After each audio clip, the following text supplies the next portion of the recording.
Hello guys, how are you? Hope you all are doing well. Today I'm back with one of the most interesting video. In this video tutorial guys, we will learn how to fix downloading proxy script error on your Google Chrome browser in Windows 11 or Windows 10 PC. So to fix this error guys, first you need to open your settings. In the top right side corner of your screen here you can get the option 3 dots. Just click on it. From here you need to open these settings. Okay, in the settings in the left panel here you can get the option system. Just click and open it. Okay, like this. And here in the right panel you can get the option open your computer's proxy settings. Just click and open it and it will open the Windows settings.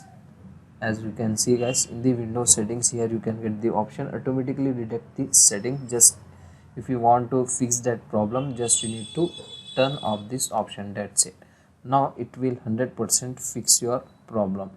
Regularly you are not facing the same problem, after few days guys you can easily enable it once again. Automatically detect settings from your Windows settings like this. Okay, so this is the very easy and very simple method to fix that error. So that's it for today guys, the short and very simple video. Hope you enjoy this. If you enjoy, please guys don't go back without like, share and subscribe to our channel. Thank you very much.